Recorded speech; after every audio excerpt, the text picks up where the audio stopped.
అందరికీ welcome back to my channel. ఈరోజు మనం M1 ఎలా ఈజీగా క్లియర్ చేసుకోవాలో చూద్దాము. చాలామందికి సప్లీ కానీ రెగ్యులర్లో కానీ చాలామందికి M1 ఉంది కదా. సో అందరు అడుగుతున్నారు M1 ఎలా ఈజీగా క్లియర్ అవ్వాలని. సో ఎలా క్లియర్ అవ్వాలో చూద్దాం. మామూలుగా తెలుసు కదా, మనకు మ్యాథ్స్ అంటే ఫస్ట్ ఆఫ్ ఆల్ ఏమొచ్చి ఉండాలి, ఫార్ములాస్ బాగా తెలిసి ఉండాలి. ఫార్ములాస్ ప్రాక్టీస్ ఉంటే ఖచ్చితంగా పాస్ అవుతాం. ఓకే, ఇవన్నీ కాదు, మాకు అసలు ఏ లెసన్స్ ప్రిపేర్ అవ్వాలి, ఎలా ప్రిపేర్ అవ్వాలి అంటే ఈ వీడియో మీరు కంప్లీట్గా చూసేయండి. ఓకేనా? ఫస్ట్ ఆఫ్ ఆల్ ఇది నేను యాజ్ పర్ C23 చెప్తున్నాను. ఆల్మోస్ట్ C20 C16 అన్నీ ఒకటే, కాకపోతే వెయిటేజ్ కానీ క్వశ్చన్ ప్యాటర్న్ కానీ వేరుంటుంది. ఇప్పుడు నేను యాజ్ పర్ C23 అన్నాను కదా. C23 ఎగ్జామ్ ప్యాటర్న్ ప్రకారం క్వశ్చన్ పేపర్ ఎలా ఉంటుందో చూద్దాము. ఎగ్జామ్ ప్యాటర్న్ కదా. సో వీళ్ళకి ఎలా చూశారు కదా, part A part B 2 sections ఉంటాయి. పార్ట్ ఏలో వచ్చేసి షార్ట్స్, ఖచ్చితంగా అన్ని క్వశ్చన్స్ అటెంప్ట్ చేయాల్సిందే, అవి 30 మార్క్స్ క్యారీ చేస్తాయి. తర్వాత పార్ట్ బిలో క్వశ్చన్స్ ఇస్తారు, దాంట్లో మనం ఎనీ 5 రాయాల. Each question carries 10 marks, total 50 marks. 50 + 30 80 అయ్యిందా. ఇది C23 ప్యాటర్న్. అదే C20 అయితే మనకి ఏముంటుంది, part A part B part 3 ఉంటుంది. పార్ట్ ఏలో సేమ్ యాజ్ 30 మార్క్సే ఉంటాయి. అండ్ పార్ట్ బిలో మనకి 8 మార్క్స్ 5 రాయాలి, 40 మార్క్స్ 10 మార్క్స్ క్వశ్చన్ ఒకటి వస్తుంది. అంతేనండి డిఫరెన్స్.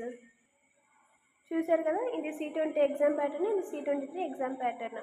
ఇప్పుడు సిలబస్ కూడా చూసుకున్నాం అనుకో, మ్యాట్రిక్స్ అనేది ఇద్దరికి ఉంది. ఆల్మోస్ట్ అంతా ఒకటే, కాకపోతే వెయిటేజ్ అనేది ఒకటే డిఫరెన్స్ ఉంటుంది. సో మనం ఈ మామూలుగా M1లో మేజర్ టాపిక్స్ ఏంటో చూద్దాం. ఓకేనా? చూడండి, ఇది మేజర్గా ఉండాల్సిన టాపిక్. దీని సబ్జెక్ట్ కూడా వచ్చేసి 102. ఇది యాజ్ పర్ C23 ప్రకారం చెప్తున్నాను. C20 వాళ్ళకు కూడా యాజ్ ఇట్ ఈస్ మోస్ట్గానే ఉంటాయి. ఓకేనా? ఫస్ట్ ఇది algebra, trigonometry, coordinate geometry, differential calculus, applications of differentiation. ఇవి దీంట్లో ఉన్న మేజర్ టాపిక్స్ అనమాట. మళ్ళీ దీంట్లోనే సబ్ పార్ట్స్ ఉంటాయి, దాని గురించి ఇంకా డీటెయిల్గా చూసుకుందాం. ఏదైనా సరే ఫస్ట్ చాప్టర్ చూసారు కదా, ఇక్కడ ఇంపార్టెంట్ ఫార్ములాస్ ఇవి మాత్రం అసలు మర్చిపోవద్దండి, ఇవి చాలా చాలా ఇంపార్టెంట్. ఇక్కడ ఒకసారి వెయిటేజ్ చూడండి, కనిపిస్తుందా?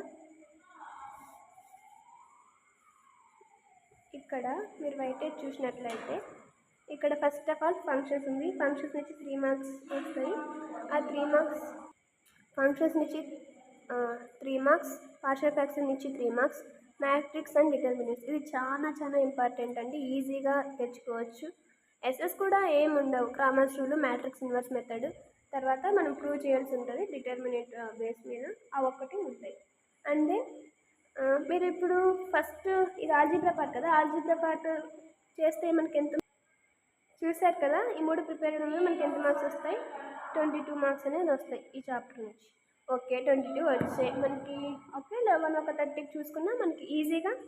తర్వాత ఈ 3 చాప్టర్స్ ప్రిపేర్ అయిన తర్వాత ఇంకా మీకు ఈజీ ఉండేది చెప్తున్నాను. ఇవన్నీ ఓకే నాకు తెలుసు, బట్ కాంప్లెక్స్ నెంబర్స్లో నుంచి 3 మార్క్స్ వస్తుంది, షార్ట్కి important. And then straight lines చాలా చాలా ఈజీ ఉంటుంది, స్ట్రైట్ లైన్స్ సర్కిల్స్. ఈ 2 చాప్టర్స్ ప్రిపేర్ అవ్వండి. మీకు ఇంకా ఎక్కువ కావాలి అనుకుంటే ట్రిగ్నామెట్రీ చూసుకొని, ట్రిగ్నామెట్రీ పార్ట్ అనేది చాలా చాలా ఇంపార్టెంట్. ఇది ప్రాపర్టీస్ ఆఫ్ ట్రయాంగిల్. నేను ఈజీగా ఉండేది, అలాగనే మనం పాస్ అవ్వడానికి ఈ చాప్టర్స్ ఈజ్ ఎనఫ్, చాలు. లేదు ఇంకా మాకు స్కోర్ కావాలి, మేము ప్రతిదీ అటెంప్ట్ చేస్తాము అన్న వాళ్ళు మాత్రం దీంతో పాటు మల్టిపుల్స్ సబ్ మల్టిపుల్స్ ఇవి ఉన్నాయి కదా, ఇవి కూడా అడిషనల్గా ప్రిపేర్ అవ్వాల్సి ఉంటుంది. మ్యాక్సిమం మీరు ఎవరైతే పాస్ అవ్వాలనుకుంటున్నారో ఈ ఫంక్షన్ నుంచి షార్ట్, పార్షియల్ ఫ్రాక్షన్ నుంచి షార్ట్, ఎస్ఏ ఆల్రెడీ మీరు ఎస్ఏ లేదు కాబట్టి ఓన్లీ షార్ట్స్ కదా, 1 2 ఈ దీంట్లో నుంచి మ్యాక్సిమం ఒక 2 3 షార్ట్స్ వస్తాయి. ఇది ఎగ్జాంపుల్ 2 వేసుకుందాం, 3 4 next 5 and then properties of triangles కూడా వద్దులేండి, ఇది 6 మినిమం 7 అనుకుందాం. ఒక్కొక్క షార్ట్ ఎన్ని మార్క్స్ క్యారీ చేస్తుంది, 3 మార్క్స్. మన ఇప్పుడు ఎన్ని వచ్చేసి 21, ఇది 21 ఇది 22, ఎంత అవుతుంది 43 అవుతుంది.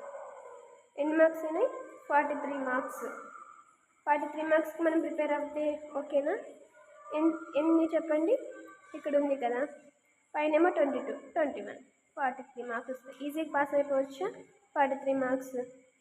సో నేనేం చెప్తున్నాను అంటే ఎక్కువ కష్టపడుకోండి, ఎందుకంటే నాకు తెలుసు ఇంకా మిగతా సబ్జెక్టులు కూడా సప్లీలు ఉంటాయి కదా, మనం జస్ట్ క్లియర్ వరకే అనుకుంటున్నాం కాబట్టి ఈ చాప్టర్స్ ప్రిపేర్ అయితే చాలండి. ప్రీవియస్ ఇయర్ క్వశ్చన్ పేపర్స్ ఎక్కువ సాల్వ్ చేయడానికి ట్రై చేయండి. మీకు ఎంత ఎక్కువ ప్రాక్టీస్ చేసి సాల్వ్ చేస్తే మీకు అంత యూజ్ అవుతుంది. ఓకేనా? ఇంకా మీకు ఏమైనా డౌట్స్ ఉంటే నాకు మెసేజ్ చేయండి. Thanks for watching. Please share, subscribe to my channel. Thanks for watching.